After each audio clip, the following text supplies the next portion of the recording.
हो नायकजी, हजुरले आफ्नो छोरा विदेश लगाउनु भयो मलाई ऋण मागेर। अब मेरो छोरा पनि विदेश जाँदैछ, उसको भिसा आइसक्यो, त्यसैले मलाई अब मेरो पैसा फिर्ता गर्नु पर्यो। भोलि यहाँ पर्सिसम्म फिर्ता गर्नु पर्यो मेरो पैसा। हुन्छ बाबु, तिम्रो पैसा मैले जसरी भए पनि तिर्नु छ। छोरालाई म पैसा पठाइदिए भनेर भन्छु।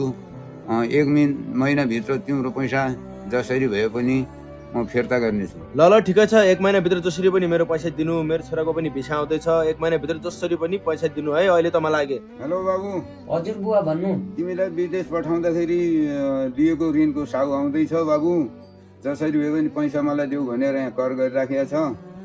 1 महिनाभित्र जसरी पनि तिमीले पठाउनु पर्यो। हजुर बुवा, हुन्छ यो महिनाभित्र म जसरी भए पनि साउको ऋण चाहिँ तिरिदिन्छु बुवा।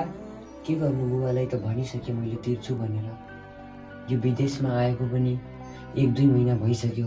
स्टुडेन्ट भिसामा म आएको थिएँ होइन। अब मैले केही गर्न सकिनँ। अब गर्नु के?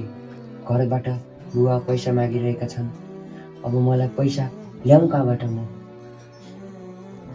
दुःख छ जिन्दगी मेरो, बेकार छ। के गरौँ है अब? हो, मलाई अब कोही सहयोग गर्न सक्दैनन्। अब मलाई एक दाइको याद आयो। त्यो दाइ मलाई सपोर्ट गर्न सक्छ। मैले त्यो दाइलाई फोन गर्नुपर्छ अब। हेलो दाइ, मलाई कामको एकदमै खाँचो छ। घरदेखि पैसा मागिरहेका छन् बुवाले। ऋणदानहरू घर आइरहेका छन्।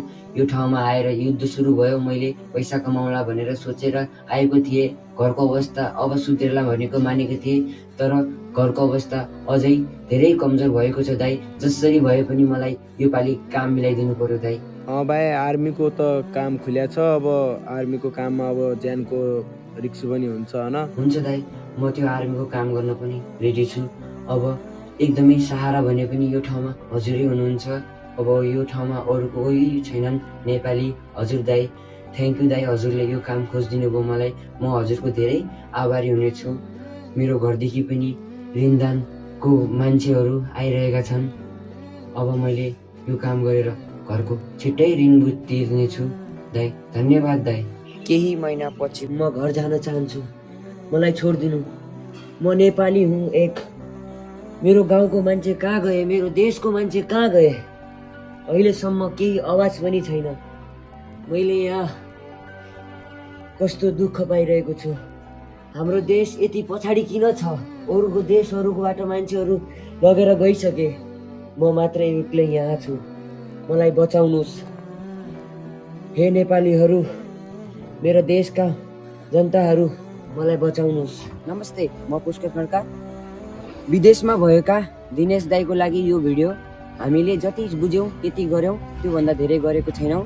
अझ गल्ती छ भने माफी पाऊँ होइन। केही कुरामा हामीले गल्ती गरेका छौँ भने सरी। र सबैजनाले दिनेश दाइको लागि एक आवाज उठाइदिनुहोस्। धन्यवाद।